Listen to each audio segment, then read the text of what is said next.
Welcome to the Effortless English Show with the world's #1 English teacher, AJ Hoge, where AJ's more than 40 million students worldwide finally learn English once and for all, without the boring textbooks, classrooms, and grammar drills. Here's AJ with a quick piece to help you learn to speak fluent English effortlessly.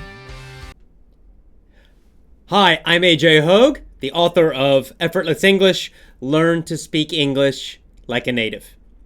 And this is the Effortless English Show. Welcome. Today I'm going to talk about a trip I took back in November. I've actually gotten a lot of requests on Twitter from you to talk a little bit about my travels.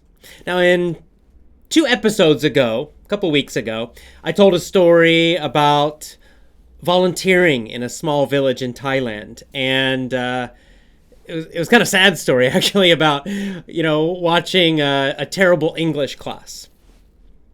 And so I got several requests after that show on Twitter to talk more about my trip, but to talk about something a little more fun and positive. And so that's what I'm going to do today. So in November, my wife and I, and also my cousin Philip, traveled to Nepal. And we went to Nepal especially to do a hike, a trek in the mountains. So, of course, in Nepal, they have the highest mountains in the world. That's where Mount Everest is. They have the Himalaya mountains.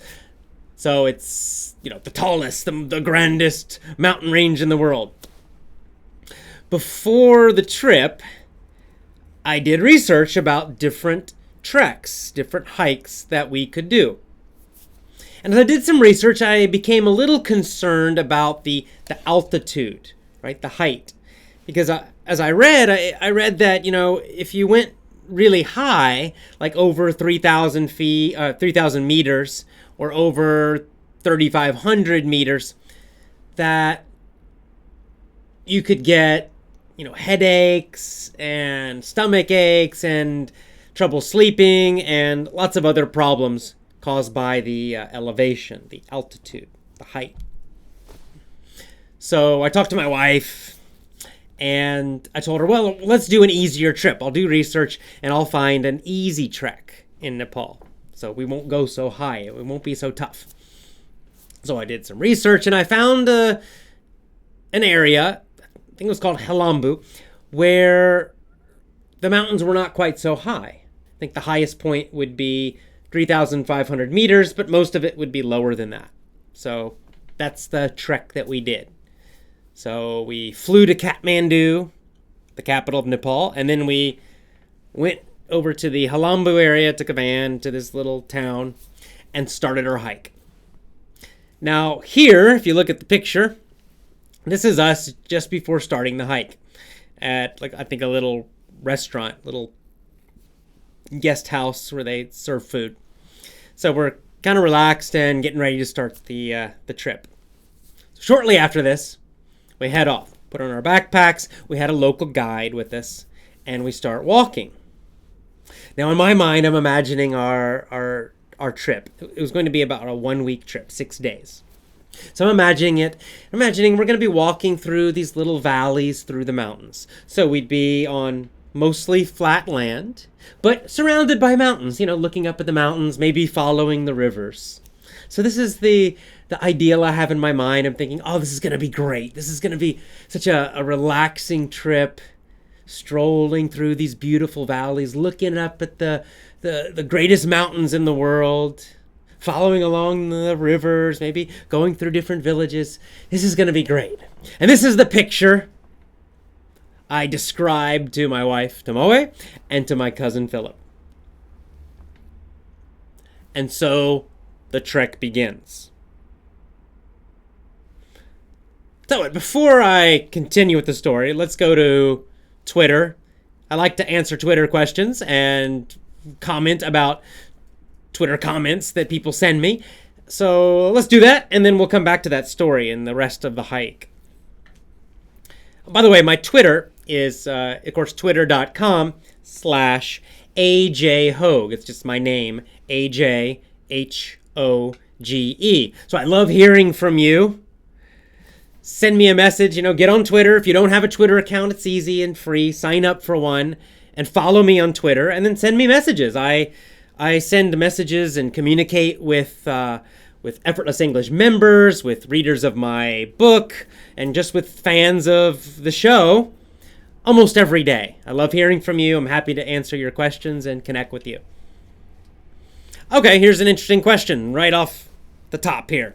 Mohammed Taha asks, if someone knows only 500 English words, so only 500 words of vocabulary, can he start your Power English course or not?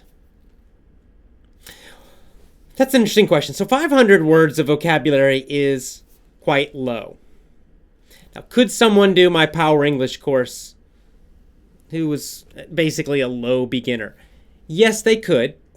Certainly, that would be possible. But they would need to go more slowly. They would need to use the text for each lesson and, read it carefully and slowly. Probably print it out and circle the words they don't know. Probably use a dictionary to find the meaning of those words. Then, read the text again the next day and the next day, and go very, very slowly through the lessons, taking their time. Probably for several days with each lesson, the first few days, they probably would just read, not even worry about listening. Then after reading and looking up those words, then they would listen to the audios. Probably, though, again, they would listen to the audios for many days and read at the same time, so they could understand better because they'd be reading too. And they might need to do this, just reading for many days, then reading and listening for many more days, and then finally just listening. They might need to spend 2 weeks or more on each lesson module. Maybe 3 weeks, maybe 4 weeks. But it would be possible. Now, probably for someone at that level, only 500 words, I recommend starting with my original course instead. My original course actually begins at a much easier level. Now, that course ends at a high level, but the original course begins at a fairly low level. The first lesson is very slow and quite easy. So for someone who's a low beginner, I recommend start with the original course first and then get Power English or join my VIP program later. That would be my best recommendation. Okay. Wendy Pham, or Pam, says, good afternoon from Vietnam.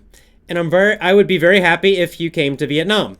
Well, I have been to Vietnam 4 times already. I've done 3 big events in Vietnam, and I'm sure I will do more events in Vietnam in the future. I have no doubt. My past events have all been in Hanoi, but I'm looking forward to also coming to Ho Chi Minh City someday. I want to do a big, fun, high-energy event in Ho Chi Minh City in the future. So don't worry, I will come to Ho Chi Minh City and Hanoi again in the future. Not sure exactly when, but I'll do it. And let's take one more, then back to my story. All right. Okay, this is an easy question. Imtiaz says, hello, sir. Please tell me about American children's books. Where can I get these books? Now, in my own book, Effortless English, I recommend reading easy books, easy story books, easy novels, and starting with books for children or for youth. So the question is, where do you get those books? I mean, my favorite place to get books in general is Amazon. So Amazon.com. So easy, especially the ebooks. So you can just, buy a book, especially an ebook, and download it immediately and start reading it, 1 minute later. It's so easy. So I love Amazon. I'm a big fan of Amazon, and I get most of my books from Amazon.com. Now, Amazon has several different websites in different countries. Amazon.com is the main one, But there's also an Amazon India, Amazon Spain, Amazon France, Germany, UK, Brazil. So, you can buy, I think, from the one that's closest to you, or just buy from the Amazon.com site, the main one. And just do a search. I'm not going to tell you exactly which books to get because, it depends on what kind of books you like. So just go on Amazon and search for, children's novels, children's books, or youth books, YOUTH, right? Kind of like young adult books, young adult novels. Try all those different searches. You'll get a lot of results. Just look at them and, just pick some and try them. All right, let's go back to the story. So here we are, just before starting. So I had imagined in my mind, I told my wife, this walking along the valleys, this nice and easy stroll for the next 6 days. The hike begins. Our guide starts us on the hike. And we walk about 5 minutes, fairly flat, and then we reach a trail that immediately turns up. And very steep, right? Like this. So, like, oh my God, okay. We start walking uphill, very sharply uphill. And the path keeps going and going, so I look up as far as I can see in the distance. It's in the woods, there are trees all around. And the path just keeps going up, up, up, up, up. So I think, okay, I guess we're going to go up a little bit. It's okay, I can handle it. I'm in good shape. So off we go, walking. Our guide's up ahead and we're all walking. 30 minutes. An hour. 2 hours. 3 hours. Uphill the entire time. The sun's beating down. We have some shade from the trees, but it's hot. And then we're all sweating. My wife is sweating. Her face is kind of all wet from sweat. I'm pouring sweat. My shirt is wet. Especially the back of my shirt where my backpack is. We're all breathing kind of heavy.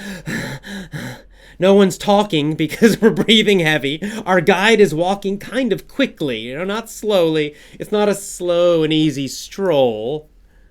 A stroll is like a relaxing walk. Right? It's more of a march, like a military march, kind of quick and uphill. So I start thinking to myself, God, what's happening? I thought this was going to be easy. Surely this is going to become flat soon. But we keep going, another hour, and it's just uphill. The trees kind of disappear. We rise above the trees.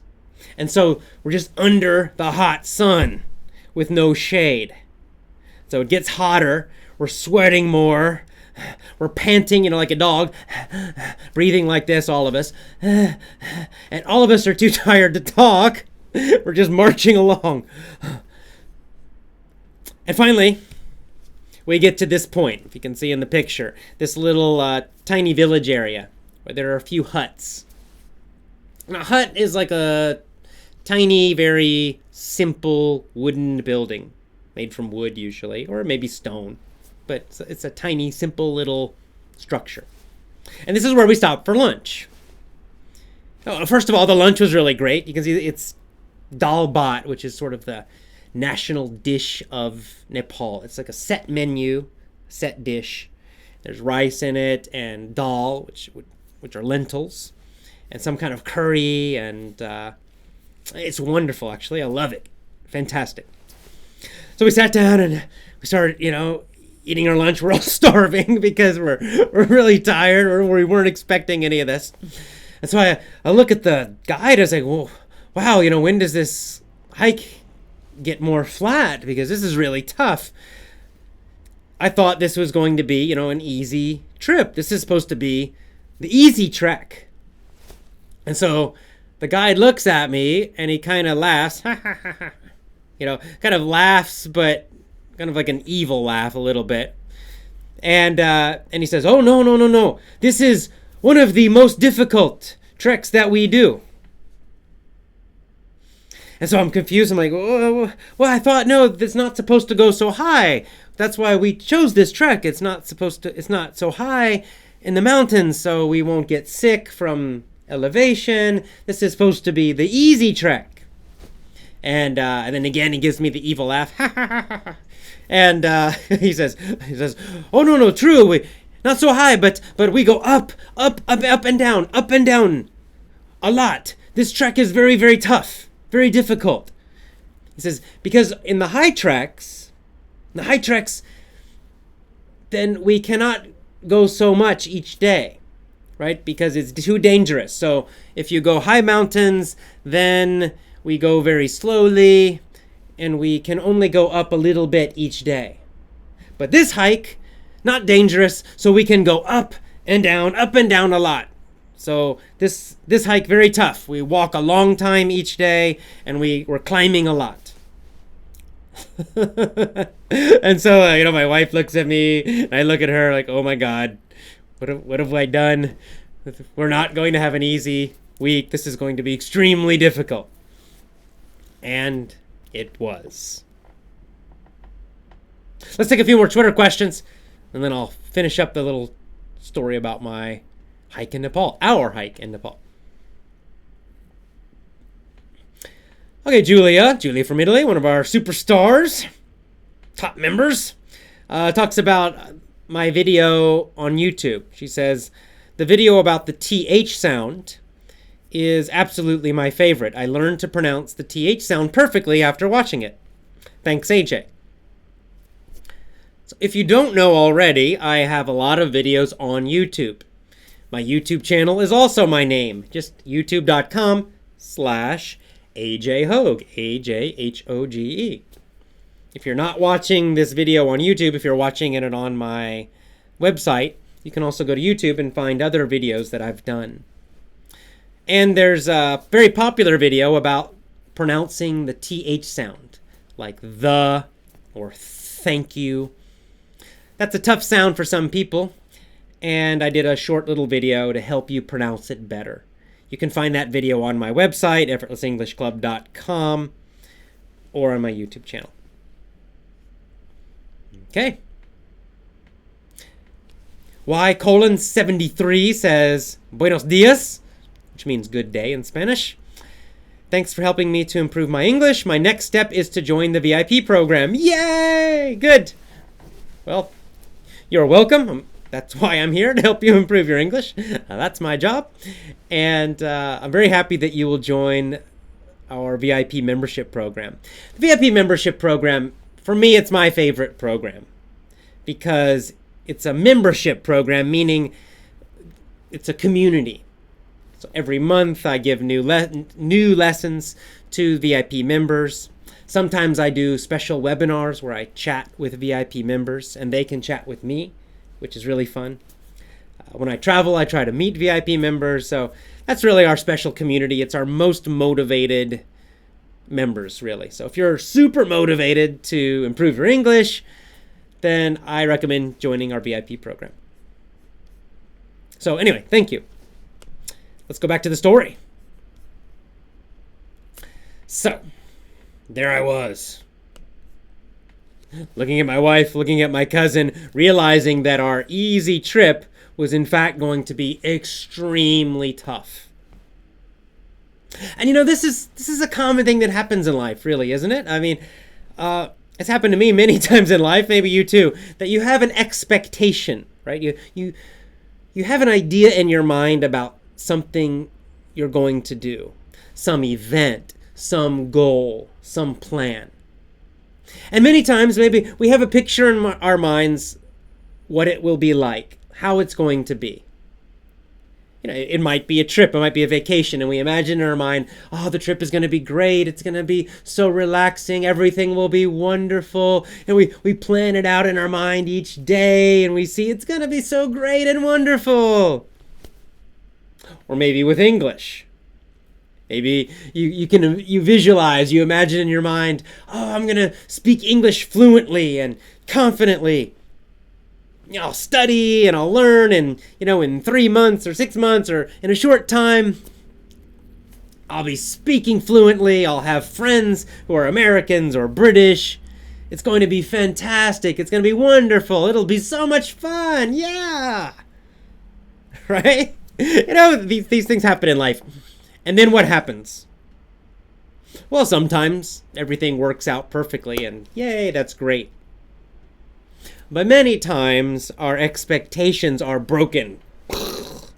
Right? This wonderful image we have in our head just shatters like glass breaking. Pah! When the event actually happens, all kinds of unexpected problems come up. And it's not wonderful and perfect and easy like we imagined. And instead it's tough and difficult. Like this hiking trip. I thought it was going to be easy and relaxing, and instead it turned into this extremely tough physical challenge for 1 full week almost. Maybe with English, right? You start off a program, maybe even with effortless English. You start off with effortless English. You think, it's all going to be easy and fun and wonderful, yay! But then, after a month or a few weeks, all these difficulties come up. You start finding yourself feeling tired. Your motivation goes down. Or you get frustrated because you're not understanding a new lesson. Or you try to have a conversation with someone, but it doesn't go well. Your pronunciation isn't so great. They don't understand you. You don't understand them so much. And then you get upset. It's not all easy like you had hoped. So I suppose the question is then, what do we do next, right? What choice do we have next? What's the best course of action, the best decision to make when things go badly, when they're not as we expected? And I think that what we have to do in those moments when everything goes wrong, when it's not what we expected, when it's much tougher than we thought, we usually just need to stop for a moment and relax. Maybe take a deep breath if we can. Calm ourselves, because usually we're gonna get upset, and just realize that it's okay. It's not what we expected, but this can still be a great experience. Because if we're honest, if we look back, on our past, I know for me, when I look back in my life on my past experiences, many times it's the tough challenges that I overcame, that I'm most proud of, that I feel the best about, that were the best experiences in the end, right? Not just the easy ones. In fact, I'd say mostly it's the tough things that I did, that I accomplished, that I feel the best about, that changed me the most, that I learned the most from, that I got the most advantages from, the most benefit from. And so we just need to change our mindset and realize, okay, this is now a tough challenge, but this could still be a great experience. And that's what I did. It took me a few hours of, we continued walking again. You can see in this picture, again, where it's a rest break, but you can see the clouds. We kept going up, up, up, and eventually we were in the clouds. We're at the same level as the clouds. And during this rest break, we had a little snack, and I just stopped and relaxed, and I realized this is still great. This is what I love doing most in the world. The things I love doing, besides teaching you English, I love being outdoors, and I love physical activity. And I love putting them together. For example, I'm a runner, so I enjoy running outdoors. I don't understand people who run indoors on those machines. That's terrible to me. But I love being outside running, even when it's cold in the winter and the snow's coming down. But to be out in nature under the sky and moving my body, my heart's pumping, I'm breathing, I'm looking at the city or at nature. I love it. It's wonderful. And so I realized, what am I complaining about? This is great. I'm in the biggest, most beautiful mountains in the world. I'm getting this great exercise. The air is fresh and clear. What a view. I mean, look at this picture. You don't really get the feeling from this picture of what it was like, but maybe you get a little taste of it. It's kind of magical. We're in this kind of fog because we're in the middle of the clouds. There's still some trees in the distance kind of around us. This clear, cool wind was blowing. So at this point, it was no longer hot, right? It had been hot, hot, hot. But when we got up into the clouds, everything got cool. It cooled off, which was very refreshing. And I realized this is a magical moment. I need to enjoy it. So there were still times during the hike when it was tough and wasn't easy. And maybe I wasn't so happy. But overall, this was an amazing experience. This was the highlight of my trip, in fact. When I look back on that trip, it was a 2-month trip. This hike, this 1-week hike, was my favorite part. It's the part I remember the most. You know, it was the greatest experience. It probably was the toughest challenge, but it's the part that I think back on that I have the best memories about. And eventually, this. If you see this picture, this was the reward. This was the high point because we kept going up. And at the end of the 3rd day, we reached the top point, the high point of our trek. It was about 3,500 meters. And suddenly, we rose above the clouds. So we came out of the fog, and everything became very clear and bright and sunny, as you can see, a bright blue sky. And everywhere we looked, in all directions, these incredible mountains in the distance covered with snow. The high Himalayas. Wow. And again, you know, this little picture, it's impossible for me to describe the feeling. This little picture doesn't give you the feeling at all, really. I mean, it's a pretty picture, but just imagine this in every direction. And the air is, there's no dust, there's no pollution in the air. It's crisp, super clear. It was cold up there, right? By the time we got to that height, chilly. I had to put on this down jacket. Down is like feathers from ducks, I think. So all around, you know, the clouds were actually underneath us at this point. We were looking down on the clouds, and then all in the distance, these incredible, beautiful mountains. Stunning, and what a feeling. I don't know, almost a religious feeling at that point. You know, it's can't be described with words, which is why, you know, I'm struggling right now to tell you what it was like. You know, I want to use words like stunning, amazing, but yeah, it's beyond words. Beyond words. Now, this picture here is the same spot, the same location, our high point. We actually spent the night at this point. There were a couple stone buildings, stone little guest houses at the top of this mountain. Now, they had no power lines, right? There were no roads going up there. Just these little families that had these little small stone buildings where people could stay. Just a few people, like 3 or 4. And all their supplies, all their food had to be carried up, you know, a couple days, carried up to the top of the mountain by animals and people. So there were only, I think, 3 families living at the top here. And so this is me, I think, enjoying some hot boiled water, maybe even hot coffee, I can't remember. And I have that kind of exhausted smile on my face, which is, it's a great feeling, right? When you're tired because you didn't get enough sleep or you've been sitting on your butt too much. For me, that's a terrible feeling. But to be exhausted from hiking and walking outdoors and climbing a mountain, and then to get to the top and to have this view, wow, that feeling of exhaustion is, again, it's almost spiritual or something. It's a wonderful feeling. I sometimes get that feeling when I go on really long runs, at the end of a long run. They call it the runner's high, but it's almost this religious feeling of you're exhausted, but you also kind of have this energy, and your mind is totally clear.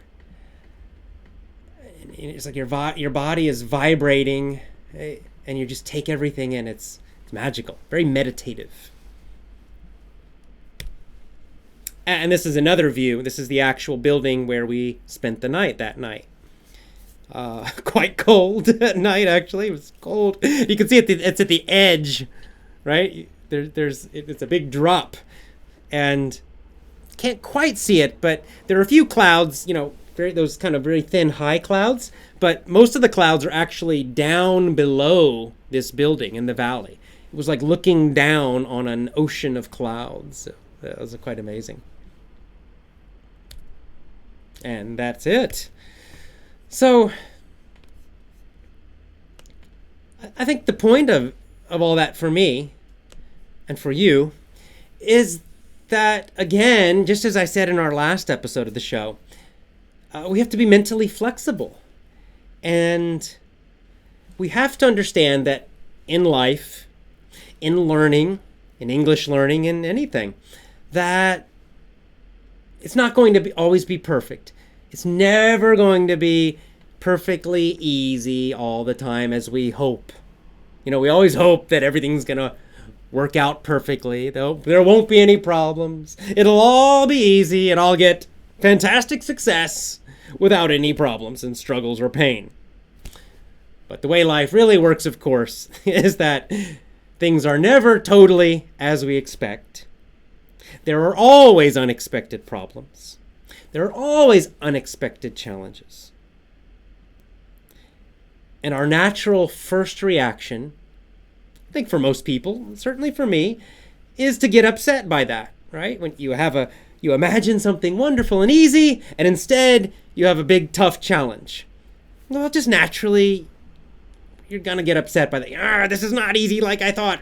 It's okay. That anger or upset will come up. It's okay. That's okay. It's natural to have that feeling. But eventually, you have to take that deep breath and just realize that, challenges can also be enjoyable. Challenges are usually more meaningful in the end. Overcoming something tough can be an amazing feeling and often is an incredible feeling. And so we have to learn to appreciate those challenges, change our mindset during that time, and enjoy the struggle. Enjoy the tough moments too. And then, of course, in the end, enjoy that feeling of victory when you overcome the tough times. That is a big and wonderful reward. Well, thank you, as always, for joining me on the Effortless English Show. I often like to end the show with our code and our mission. I just like to remind you that Effortless English is a very special international family, a community. And we're not just about teaching English, learning English. We have a deeper purpose. First of all, we have a code, a way that we treat each other. The first part of our code, we do the best we can. We do the best we can. It means, yes, we will make mistakes. We just do our best. We do the right thing. It means we're honest, we're kind, as much as we can. And number 3, we show other people that we care, especially other Effortless English members. We show each other we care. We're not competing with each other, we're helping each other. I hope to help you. I hope you'll help each other. That's why we're a community, a special community. That's our code. Very simple, just 3 things. And our mission, our deeper purpose, is to explore new opportunities for growth, to bring confidence, vitality, and happiness to people all over the world, to boldly go where we have never gone before. I will see you next time on the Effortless English Show. Until then, if you want to learn more about my courses or anything else about Effortless English, go to effortlessenglishclub.com. See you next time. Bye for now.